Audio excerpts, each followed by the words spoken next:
Yes, kembali lagi di MEF Podcast dan untuk kesempatan episode kali ini gue bertandem kembali dengan Rehan. Gimana bro kabarnya bro? Sehat sekali. Alhamdulillah. Seger lagi nih. Waduh. Seger ya. Iya, seger sekali karena di kamar ada AC. Yoi, dingin sejuk ya hawanya ya. Iya, sejuk banget nih. Oke, dan pastinya di sini tidak hanya ada host tapi juga ada bintang tamu nih. Ini siapa ini namanya ini? Iya. Halo, gue Sasti. Sasti. Nama lengkapnya siapa? Nama lengkapnya Sastiara Mauli, cuma boleh dipanggil Sasti atau Mauli. Sasti atau Mauli. Lebih umum apa? Sasti apa Mauli? Sasti lebih umum sih. Kalau dipendekin lagi apa? Sas apa Ti manggilnya? Sas. Suspicious ya. Jauh depannya ya. Oke. Sas.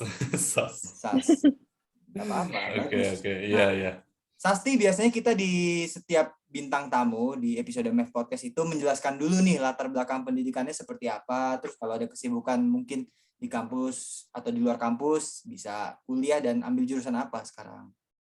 Oke, aku mulai ya. Yes. Aku apa lo gue nih? Gue aja deh biar kau. Oke. Gue sebenarnya tuh kan lahir di Curup ya. Oke, dari lahir gak apa ya? Gak apa-apa. Lahir di Curup. Curup itu kalau kakak tahu itu di daerah Bengkulu. Cuma keluarga gue itu gedenya, maksudnya ya gedenya lah, mau papa gedenya di Palembang. Terus pas gue TK tuh pada pindah ngerantau ke Bogor. Okay. Akhirnya gue kuliah sih, SMA, SMP, terus SD-nya itu di Bogor. SMA-nya tuh di SMA 1 Bogor, terus SMP-nya juga SMP 1 Bogor, kalau kakak-kakak tahu. Terus SD-nya nggak perlu gue sebutin lah ya. Terus sekarang gue lagi ngerantau di Surabaya. Ya, karena kuliahnya di sini di Institut Teknologi 10 November. Oh, ITS. Yap, ITS. Sekarang jurusannya Teknik Informatika, angkatan 2020. Itu sih. Angkatan 2020. Dan kesibukan sekarang ya itu sih, aku lagi banyak ngikutin kepanitiaan, terus karena concern kepanitiaan aku lebih di perfilman, aku juga lagi sibuk ngurus film-film gitu, sama ikutin festival film dan lain sebagainya kayak gitu sih. Oke, berarti lo pernah ini juga, Sas? Pernah buat film short movie gitu pernah ya? Sering berarti ya? Pernah, iya. Oh, pernah. Oke. Nah, ini sutradara berarti Sasti ini. Sutradara. Ya. Director. Kan sebenarnya director. Director. Mau ngikutin siapa? Joko Anwar atau Angga Dwi Masa Songko? Waduh, kok horor. Nggak selalu horor sih, kalau Joko Anwar ada film yang Gundala, itu film superhero juga. Oh iya benar. Gundala ya. Nah, ini intermezzo sedikit nih. Kadang-kadang suka ada yang bertanya nih, mungkin Sasti tahu nggak? Apa sih bedanya casting sama syuting itu? Pengen tahu nih. Oke. Nah, kalau casting itu lebih ke persiapan sebelum syuting sih, Kak. Jadi kan kita nanti syuting kan bakal ada talentnya nih, artis-artisnya kayak gitu. Nah, kita kan pengen nyocokin kayak apakah talentnya tuh sesuai, si artisnya ini sesuai bisa memerankan peran yang ada di film kita kayak gitu. Nah, itu cara mengujinya dengan casting kayak gitu. Jadi casting dulu baru syuting gitu ya?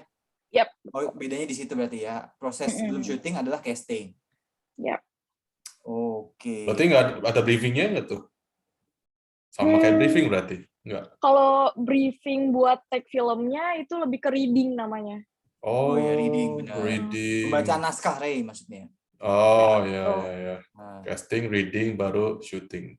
Ya. Makanya kapan-kapan ikut syuting, Rey, main film. Oh iya, nanti jadi film dari background person nanti. Iya. Cuman nangkring doang di belakang, nggak ngapa-ngapain gitu ya. Gua aja dulu pernah kok ikut main di Space Tune. Udah lama tapi. Space Tune? Iya, Space Tune film itu saluran TV zaman dulu. Iya, tahu. Emang lo jadi pemain? Jadi pemain, pernah ikut. Bukan casting lagi, udah syuting itu namanya. Udah take. Kok gue nggak tahu lu ya? Ya. Apa tuh Kak filmnya? Lupa ada namanya. Dulu sama siapa gitu. Lupa lah, pokoknya waktu kecil lah pernah di Space Tune. Waduh, mukanya gue nggak tahu. Udah kebayang banget, pasti tuanya luar biasa.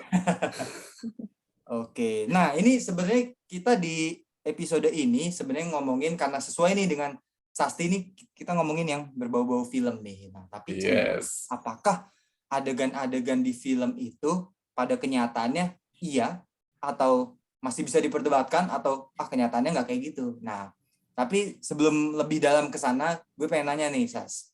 Lu pernah nggak sih nonton sebuah film gitu adegannya? Terus ternyata setelah itu lu berpikir atau lu merasakan, wah ini kejadiannya pernah gue alami nih di hidup lu. Nah, pernah nggak kayak gitu? Pernah sih. Apa tuh? Pernah. Adegan apa di film apa? Di film ini sih, kalau Kakak tahu tuh, yang lagi hit tahun berapa ya? Kayaknya udah 2022 deh. Kukira Kau Rumah, tahu kan ya? Oh, tahu filmnya Prilly ya? Iya, filmnya Kak Prilly sama satu lagi siapa ya aktornya? Aku Yogi lupa. Pranata. Nah, iya kayaknya itu deh. Oke. Itu aku relate karena itu kan tentang ini ya, ada menyangkut pautkan tentang mental health sama mental illness. Iya. Terus kebetulan aku punya mental illness yang emang, sama, yang diangkat di filmnya Kak Prilly itu, gitu. Oke. Penyakit apa tuh, Sasti? Ini sih, kemarin itu nggak kemarin sih, beberapa tahun yang lalu tuh pas aku SMA tuh, aku sempat ke psikiater, terus emang udah, pernah didiagnos, bukan bipolar, borderline personality disorder, cuma emang mirip sama bipolar, kayak gitu. Kalau misalkan di filmnya itu kan yang diangkat itu bukan penyakit ya, namanya kayak mental illness-nya itu, gangguan kepribadiannya itu, bipolar disorder, kayak gitu. Oke. Ya. Oke.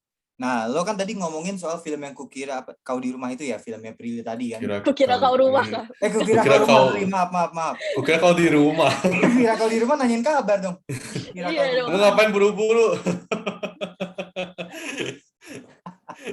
Iya, di film itu kan Sasti tadi mention bahwa film itu tentang yang jadi ceritanya si cowoknya itu berhubungan dengan si Prilly-nya itu ya. Nah, ternyata setelah diketahui lebih dalam, setelah berhubungan berapa lama, ternyata baru sadar si ceweknya ini mengalami yang tadi yang Sasti sudah sebutkan, bipolar itu. Nah, justru malah dari bipolarnya itu si cowoknya malah makin sayang dan merasa bahwa nih cewek bisa nih makin mengisi hidup-hidup gue. Nah, kayak gitu. Nah, menurut Sasti, apakah film itu benar-benar mencerminkan apakah memang benar-benar sangat bermakna sedalam itu film itu bagi orang lain dan termasuk Sasti pasti? Iya sih, Kak. Soalnya gini, kita itu sebagai orang yang punya mental illness kan mungkin kayak apa ya, susah gitu buat nyari yang film yang relate gitu sama kehidupan kita.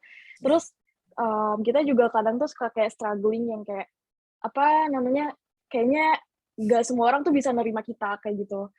Tapi dengan adanya film ini tuh orang-orang mungkin yang dengan mental illness saya bisa lihat mungkin ada change atau kesempatan buat seorang tuh buat menerima kita yang kayak gini. Apalagi di setiap adegan yang ada di film Kukira Kau Rumah itu bener-bener menurut aku, kalau dari pengalaman aku pribadi ya, itu banyak adegan yang emang mirip gitu dengan yang pernah aku alami, dan aku di sana ngelihat kayak, oh ternyata kalau misalkan suatu saat kejadian ini terjadi lagi di aku, bisa jadi nanti ada seseorang yang bisa ngerti dan bisa nge-handle kejadian ini gitu. Mungkin di masa lalu pada saat kejadian itu terjadi di aku, mungkin pada saat itu belum ada penyelesaiannya, tapi mungkin suatu saat film itu tuh memberikan aku harapan kalau suatu saat mungkin itu ada solusinya kayak gitu.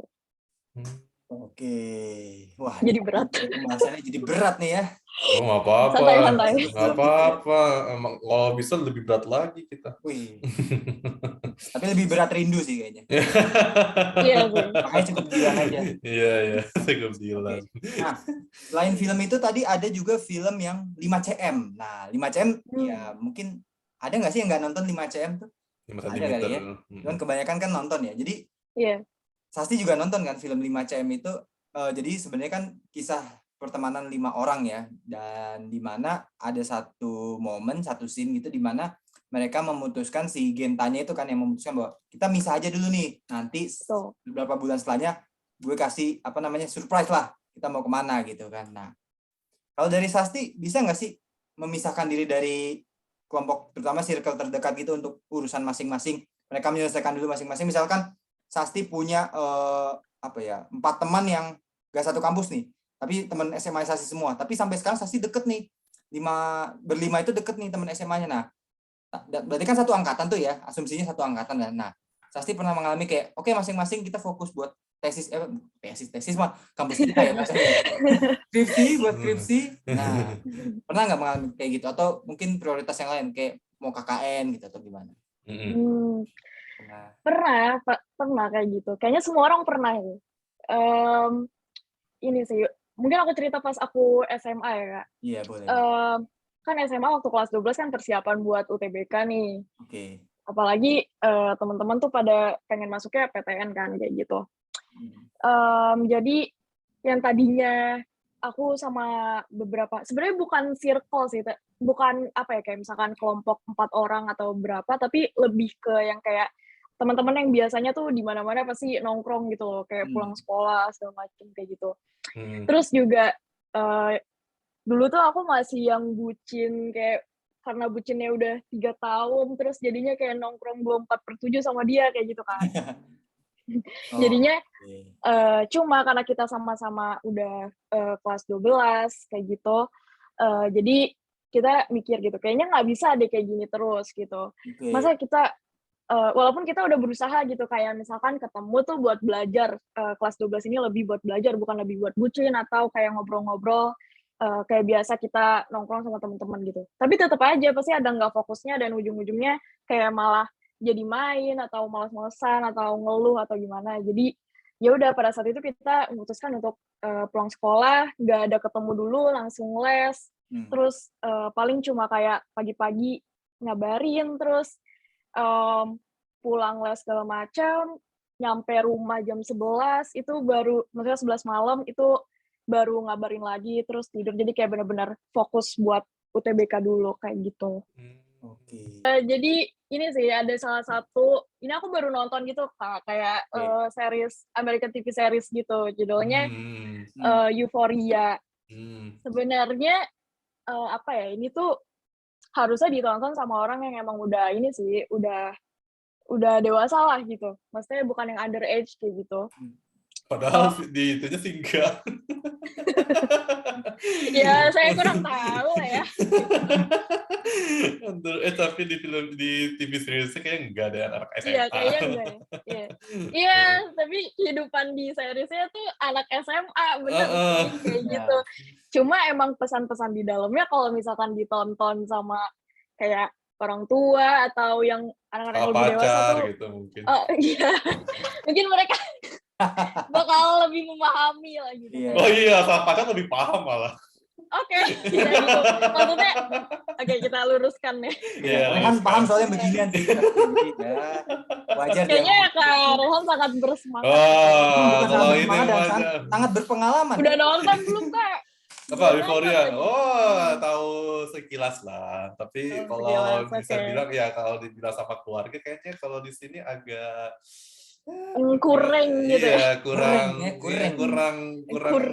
klop ya. Jadi kalau untuk sama pacar oke lah, kan bisa dipraktek nanti. Sorry. Anyway, gimana Sas? Oke.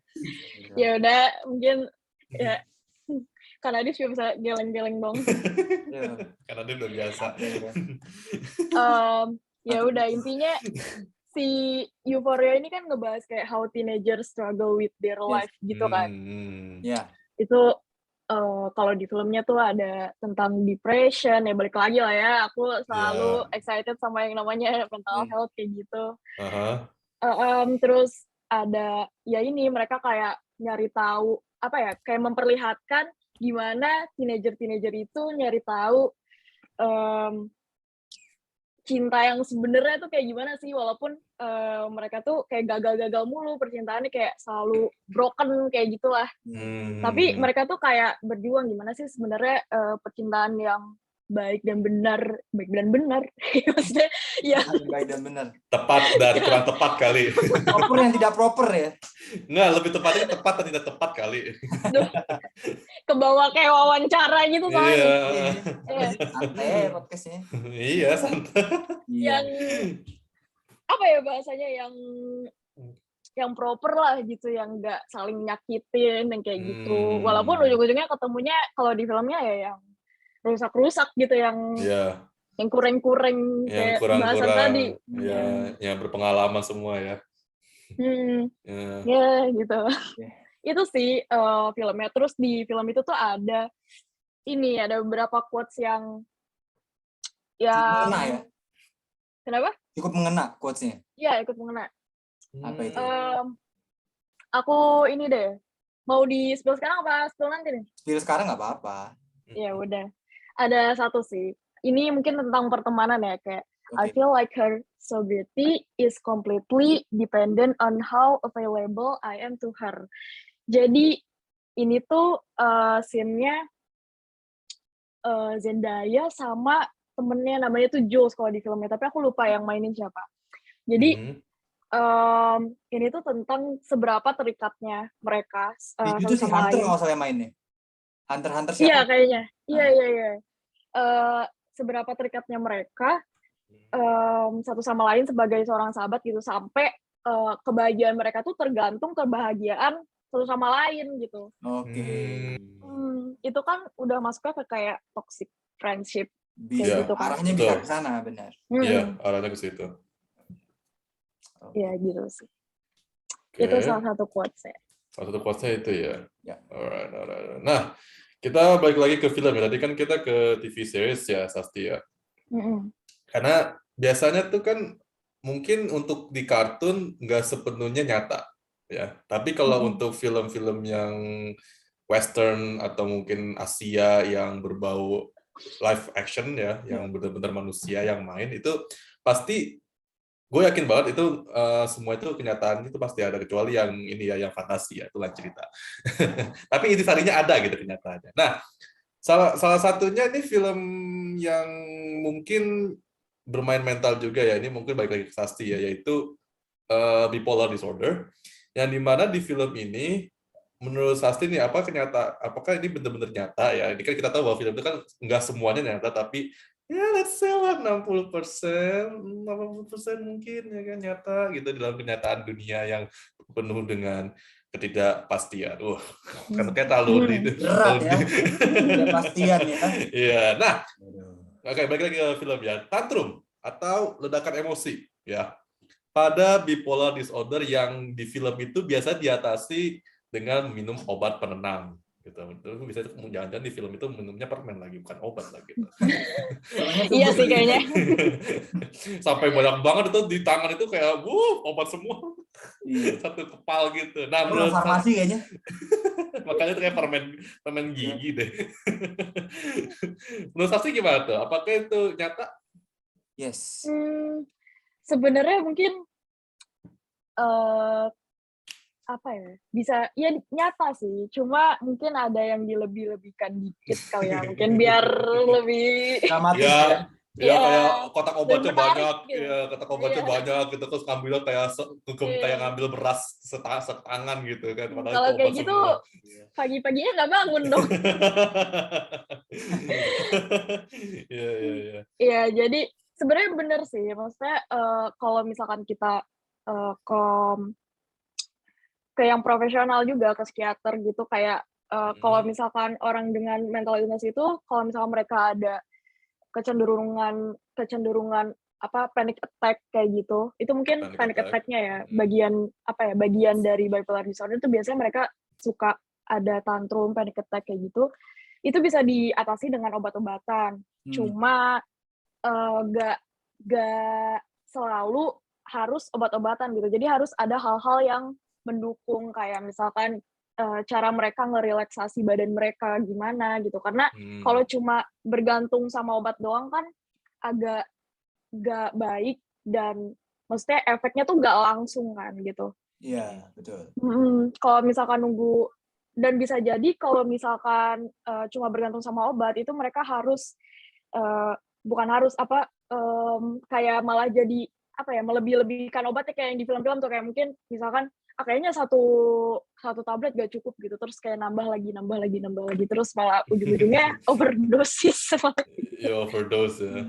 Ya overdose kayak gitu. Itu sih. Ya. Jadi ketahuan tuh berarti yang mereka minum tuh permen berarti.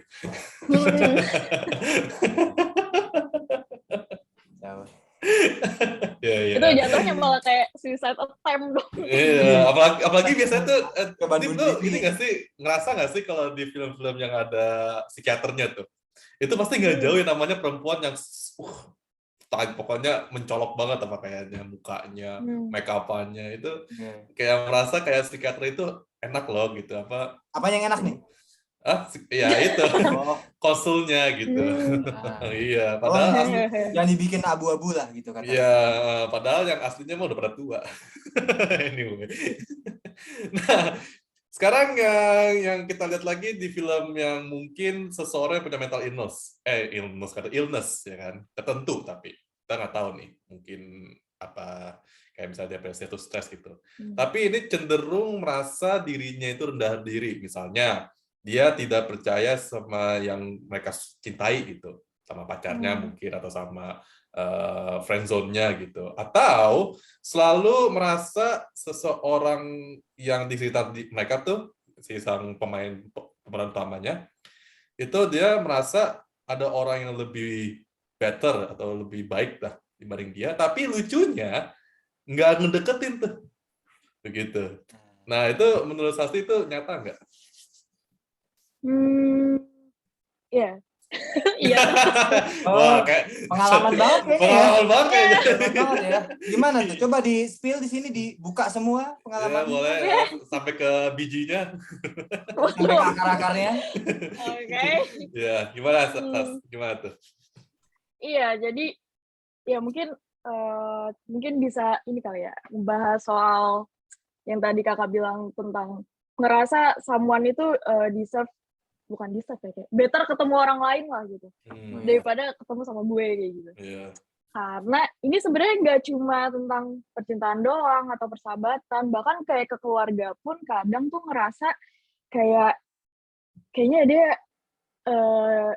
deserve apa ya, kayak mendingan ngurusin orang lain aja deh kayak gitu kalau misalnya pikiran-pikiran jahatnya ya kayak gitu.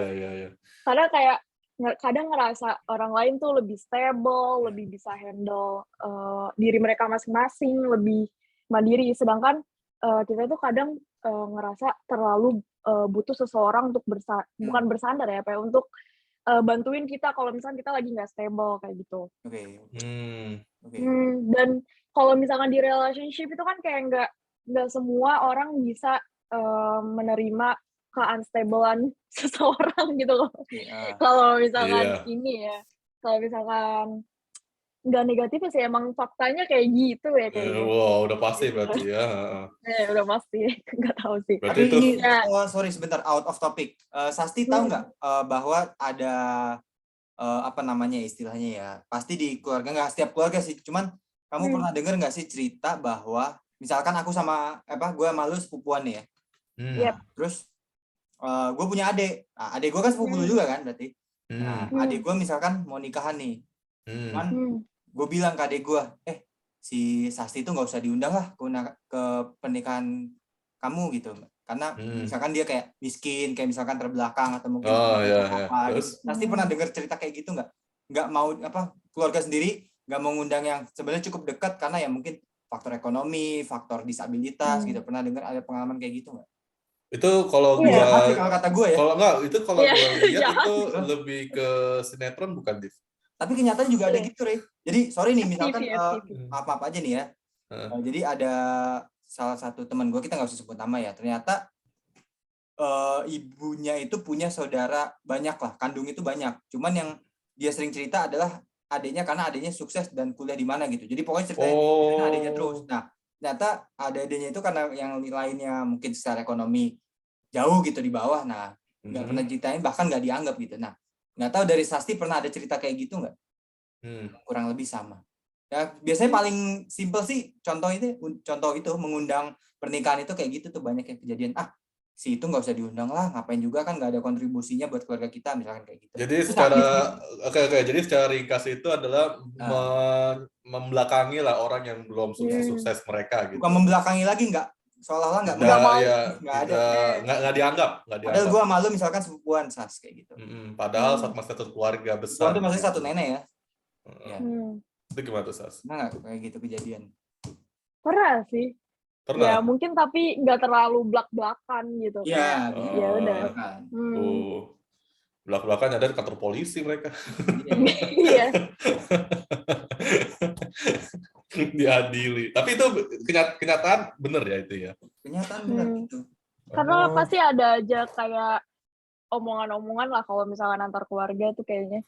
Oh, udah Iya. pasti. Apalagi sekarang yang netizen-netizen yang mulutnya itu selalu benar. Iya, plus Plus-plusnya itu udah satu hoax, jutaan hoax bakal ada. Iya. Sampai sosmed terkadang harus digembok ya. Oke, Sasti, sebelum kita tutup di podcast hari ini, kita ada namanya promo media sosial. Itu udah pasti, itu udah wajib hukumnya di undang-undang Mef Podcast ya. Undang-undang privilege untuk setiap bintang tamu.